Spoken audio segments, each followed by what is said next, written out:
सबसे पहले बात बैंकॉक की।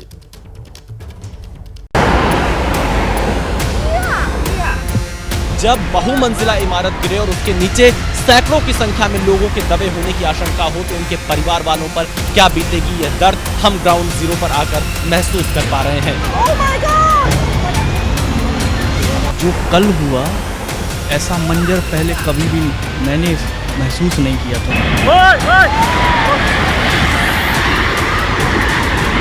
जिनके अपने खोते हैं, ऐसे हालात में वही इस दर्द को समझ सकते हैं। आंखों में आंसू हैं, बहुत परेशान हैं कि उनके अपनों की कोई खबर, कोई सूचना उन्हें मिल पाए। यहाँ पर अभी भी 100 से ज्यादा लोगों के मिसिंग होने की सूचना है।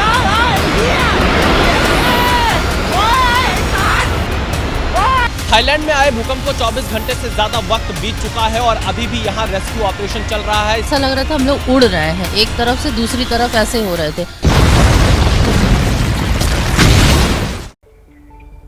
थाईलैंड और म्यांमार में कल आए 7.7 की तीव्रता वाले भूकंप से भारी तबाही मची है। म्यांमार में अब तक 1000 से ज्यादा लोगों की जान जा चुकी है, हजारों की संख्या में लोग घायल हैं, जबकि थाईलैंड में भी मौत का आंकड़ा बढ़ रहा है।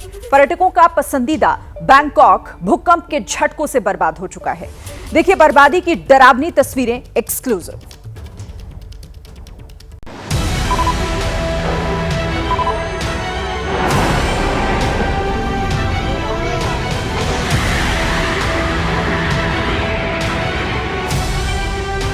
एक सेकंड, 2 सेकंड, 3 सेकंड, 4 सेकंड और बहुमंजिला निर्माणाधीन इमारत का नामो निशान मिट गया।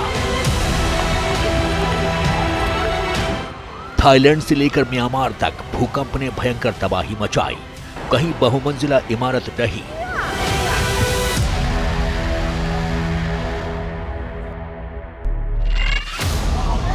कहीं ऊंची ऊंची इमारतें झरना बन गईं। धर्मस्थल ध्वस्त हुए। सालों साल बने पुराने ब्रिज टूट गए। सब कुछ ताश के पत्तों की तरह बिखर गया।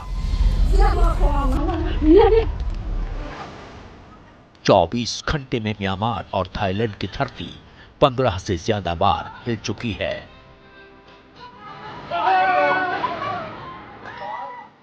हर तरफ तबाही का मंजर खंजर की तरह चुभता हुआ दिख रहा है। भूकंप की हर खबर आप तक पहुंचाने के लिए एबीपी न्यूज संवाददाता विशाल पांडे सीधे ग्राउंड पर पहुंच चुके हैं। भूकंप के बाद कैसे हैं हालात, विशाल पांडे आपको एक एक जगह से एक एक रिपोर्ट कैमरे पर दिखाएंगे। दर्द की अनगिनत कहानियां कैमरे पर सुनाएंगे। सबसे पहले विशाल पांडे उस निर्माणाधीन इमारत के पास पहुंचे जो इस वक्त पूरी दुनिया की सुर्खियां बनी हुई है।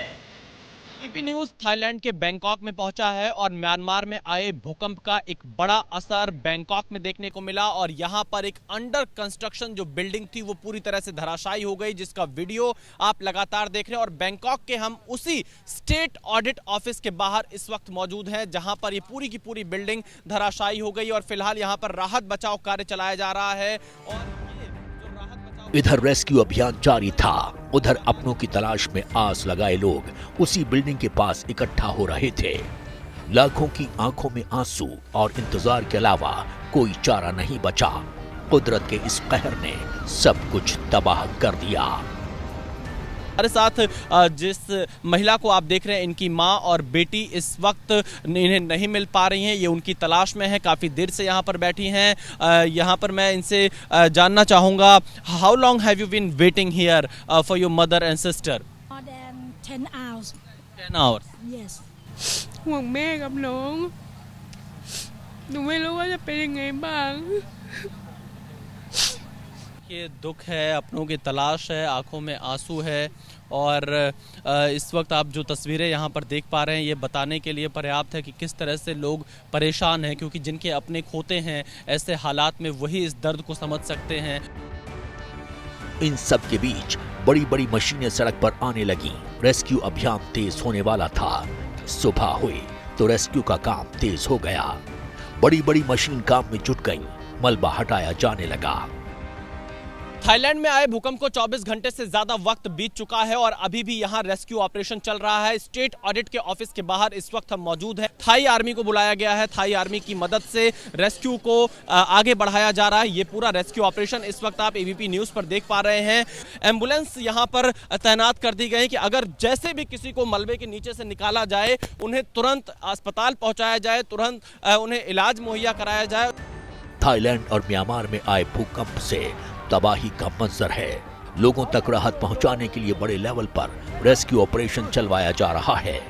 जगह जगह कंट्रोल रूम बनाए गए हैं ताकि लोगों तक जरूरी सूचनाएं और जरूरत का सामान पहुंचाया जा सके।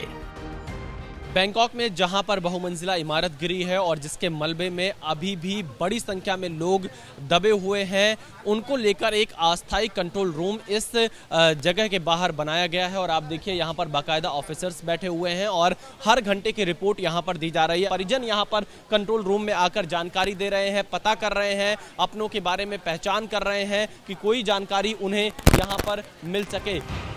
दुनिया के सबसे पसंदीदा पर्यटक स्थलों में से एक बैंकॉक में इस वक्त सन्नाटा पसरा है। लोगों ने हाई राइज बिल्डिंग छोड़ दी हैं। लोग सुरक्षित ठिकानों पर पहुंच रहे हैं। घरों में बड़ी बड़ी दरारें पड़ रही हैं। बैंकॉक में बड़ी संख्या में भारतीय रहते हैं।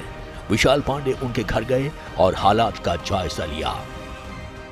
आप ये देखिए, ये एक घर में मैं मौजूद हूँ। भारतीय परिवार यहाँ पर रहता है। ये क्रैक इस तरह का इनकी दीवारों पर आ चुका है और इसके अलावा मैं आपको दूसरी तरफ का हिस्सा दिखाता हूँ। आप इधर भी देखिए, इधर ये पूरा दीवार यहाँ पर क्रैक हो चुका है। इस घर में भी ऐसे ही क्रैक आपको जगह जगह हर घर में दिखाई पड़ेंगे। क्या हुआ था जब ये भूकंप आया, कैसा यहाँ पर आप लोग को पता कैसे चला कि भूकंप आया और उस वक्त क्या हुआ? अचानक से हमें लगा कि कुछ हिल रहा है, तो पहले लगा कि मुझे चक्कर आया है। फिर मैंने इनसे बोला कि है ना चक्कर आया है। ये बोले नहीं नहीं चक्कर नहीं आया, भागो भूकंप आया है। और ऐसा लग रहा था हम लोग उड़ रहे हैं, एक तरफ से दूसरी तरफ ऐसे हो रहे थे। पूरा घर शेक कर रहा था और इतनी आवाजें हो रही थी, इतनी तेज आवाजें थी, हम लोग बहुत डर गए थे। इतना ज़्यादा हिल रहा था कि मैं इस टेबल से वहाँ तक जाने में 2-3 बार लड़खड़ा के गिर गया। पहले भी भूकंप के झटके महसूस किए हैं मैंने, लेकिन जो कल हुआ ऐसा मंजर पहले कभी भी मैंने महसूस नहीं किया था और मुझे लगता है कि दोबारा भगवान करे कि कभी महसूस भी ना करूं। इन सब के बीच मुश्किल समय में भारत ने हमेशा की तरह मदद का हाथ आगे बढ़ाया है। भारत से बड़ी मात्रा में राहत सामग्री ऑपरेशन ब्रह्म के तहत पहुंचाई गई है।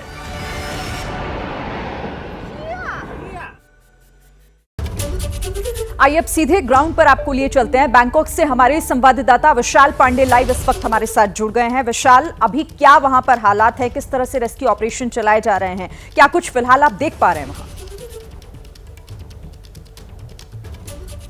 शिरीन, देखिए 36 घंटे से ज्यादा वक्त बीत चुका है और अभी भी यहाँ पर 96 लोग इस मलबे के नीचे दबे हो सकते हैं, इस बात की आशंका है और रेस्क्यू ऑपरेशन यहाँ पर चलाया जा रहा है। राहत बचाव कार्य रुक नहीं रहा 1 मिनट, क्योंकि आप इन तस्वीरों को देखिए, मैं एक बार दिखा देता हूँ। ये पूरे का पूरा मलबा यहाँ पर पड़ा हुआ और इसके नीचे 96 लोगों के दबे होने की आशंका है और जिनके परिवार के लोग यहाँ पर काम करते थे वो इस वक्त अभी भी यहाँ पर इंतजार कर रहे हैं। दाहिनी तरफ की मैं तस्वीरें एक बार दिखाना चाहूंगा। कल रात से ही जब से हम यहां पर पहुंचे हैं तब से ये लोग इस जगह को छोड़कर नहीं गए हैं, क्योंकि इनके अपने इस मलबे के नीचे दबे हुए हैं। इनकी आंखों में आंसू हैं, काफी दर्द है, लेकिन इंतजार और आशा इस बात की है कि शायद जब ये रेस्क्यू ऑपरेशन पूरा हो तो इनके अपने यहां से सुरक्षित निकल पाए, कोई करिश्मा हो ऐसा, क्योंकि जो हालात यहां पर शिरीन हम देख रहे हैं, कुछ भी कह पाना मुश्किल है कि ये 96 लोग जो इस मलबे के नीचे दबे हो सकते हैं वो किस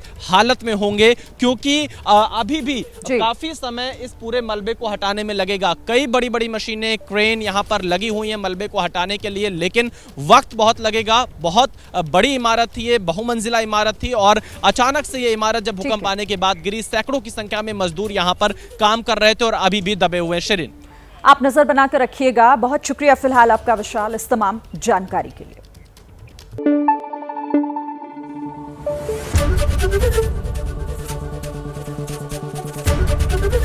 एबीपी न्यूज आपको रखे आगे।